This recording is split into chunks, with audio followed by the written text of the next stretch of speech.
Today I'm going to be showing you how I performed in the wildcard tournament here in Antalya. Essentially what this is a tournament where if you win, you get a main draw wildcard for the next week's singles tournament. Usually it was really tough between 5 and 6 rounds of matches against ATP ranked opponents, so let's see how I got on this week. So here it is, my opportunity to play in the main draw of the Futures tournament in Antalya, but I got to win 5 matches first. Now, I prepared myself for 3 long days of battles. The matches were going to be short sets, and you'd play 2 per day. It was also sudden death dues like the doubles, which meant that it would move very, very quickly. In my first match, I played an opponent called Fedor. He was, a very consistent opponent. He made a lot of balls. I was able to, be able to work on the stuff that I felt that I did well, so being aggressive. And so I knew from the very beginning of this match that, I was going to really have to assert my game onto his and not let him kind of trap me in that game where I'm playing too many shots, basically. As you can see here, there's a sudden death juice very, very early on his serve. I did get broken in my first service game, which takes us to 1-1.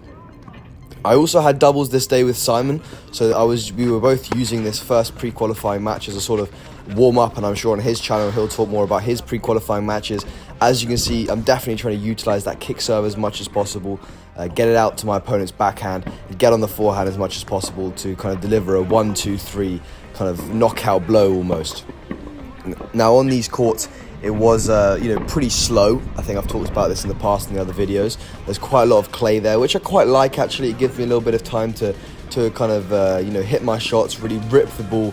And as you can see, they're taking a 2-1 lead in this first set. Now my opponent's technique is, pretty interesting, but I was very, very surprised by, how many balls he made and how consistent he was. From the baseline, he really forced me to have to try and hit a winner. Now obviously on camera, that doesn't really show itself as much because obviously these are, they're edited into the kind of the best points of the match, but he was a very, very solid opponent. I think played some very, very good tennis. I managed to take the first set 4-1. I was playing very, very well this day.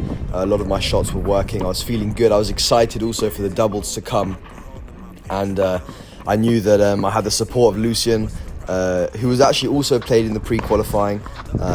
Whether or not we show the videos of Lucien, that remains to be seen. However, he's getting back into his tennis, which is great, training with me, competing. So he was really enjoying his time out there in Antalya. Wasn't taking it so seriously on the kind of tennis side entering the qualifying, but he did play 1 week, so maybe we show that on the channel. So my opponent manages to win that game there, take it to 2-1. So this is obviously a crucial game that I have to win here to hold my serve and go 3-1 up. I was using my forehand very, very well. I was moving the ball around the court, using the kick serve as much as possible. And I wasn't really missing many backhands. At this point, I've hit quite a lot of balls. I felt like my backhand was really in a good place. It was very solid. I was making a lot of shots. But I got match point pretty quickly and take the win of this first match. Now, like I said, I played doubles with Simon straight after that. So here's a little teaser for how that went. In the last video, me and Simon won our first round of the doubles here in the 15K in Antalya, Turkey, picking up 2 ATP points and ensuring me a new career high ranking. Today, we're going to be playing in the quarterfinals against 2 Swiss wildcards, so let's jump straight in. Also guys, only this percentage of you that watched last week's video are actually subscribed. So if you haven't already, it's the best way to support the channel, and also it means a lot to me if you go down there, check if you're subscribed. If you are, great. If you haven't, click that subscribe button. And now, let's jump back into the video. Now, straight after that doubles match, I had 15 minutes before my match against ATP ranked Gino Romano. Now, as you can see, the camera angle is pretty horrific for this one. So I'm only going to show you a few of the match tiebreak points, but I think I played very, very well in this match. I was extremely fatigued after that first pre-qualifying match and the doubles, which we unfortunately did end up losing, but a very positive week for a first week with Simon. As you can see here, I'm 8-6 up in the tiebreak. This is a crucial point that I have to win. I was really trying to just assert, my forehand. I didn't want to keep the rallies too long. And there you go, going 9-7 up, taking a match point here. My opponent was an Argentinian, so a very, very good clay quarter. And of course, these pre-qualifying matches were a great opportunity to work on some of the areas in the game where potentially you're not so good. So it was a great opportunity, and I end up taking the win against another ATP ranked opponent, which is another step in the right direction. And this is what I had to say after the match. Yes guys, so managed to get the win in the match tiebreak. I had about 15 minutes in between the doubles match with Simon, which we unfortunately lost. Then had to go straight on. I was pretty mentally frustrated from the loss I just played, and also physically pretty worn out, having kind of played in the morning, played the doubles, then gone straight on. So managed to dig it out in the end. I really fought. I'm gonna get in the cold water now, which I really don't want to do. Oh, why is this so mentally challenging? Come on, come on, come on, come on. Yeah.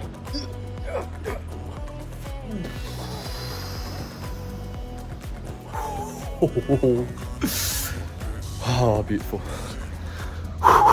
So that was it for day one, managing to get through 2 rounds of pre-qualifying matches. Now I was to play against a Russian player by the name of, I think, Alexander Chepik. He was ranked around 1400 in the world. Very, very big server, made it difficult for me to hit my returns. And this was my 3rd round, so I only had to win this one, the next one, and then 2 more to get a main draw wildcard. So very, very easy, as you can see. And a lot of people kind of messaging and asking about the level of these ITF tournaments, and they are extremely strong. I mean, especially in this kind of pre-qualifying tournament, to have to win 3 matches just to get to the main draw is pretty tough, or 6 matches to get to the main draw, which is pretty tough. But it's a good test almost to just use it as practice. And so as you can see here, I've given my opponent the break pretty early on, which is not the best, because he was serving very well on the first and the second serve, making it extremely difficult for me. He had a long reach. I did end up losing the first set 4-2, so I knew the second set I came with a little bit of a different strategy. Basically, don't get broken. Mission, hold serve, and try and break him at some point possible, or win it in a tie break. You can see here 2-all, 40-15, just choking that volley there, but I end up winning that game 3-2 to go 3-2. And it was extremely windy. He was quite a tall player, so I told myself to try and really make it difficult for him, mix it up, mix up the tempo, keep him low, because that's something that's going to allow him to hit up on the ball. And so here, 30 love up at 3-all, making sure I can make that second serve, forcing him to play, going 40 love up, and even resorting to the slice, just chipping it, making it almost an ugly match in a way, whatever it kind of takes to win the points. And end up holding serve there to go 4-3, my opponent. And this is the game here that I've got to win if I don't want it to go to a tie break. So he gets a point here at 40-30. I remember saying, stand back, drive this return deep, make sure you make this ball, and really, really hustle in this point. Got to just win these 2, because obviously it's sudden death juice. And I push him deep on the forehand. He makes the forehand error just there, and it's sudden death juice here. I say, let's do the same thing, high with the backhand. He puts the forehand down the line. Try and get onto his backhand as much as possible, and the ball lands literally on the line. And I'm rallying here with the forehand.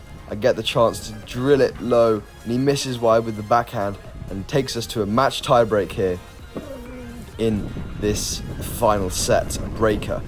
Now I get a bit lucky there. He comes forward to the net. I try and keep it as low as possible. I think I was playing very, very good in this tiebreak at the beginning of the match.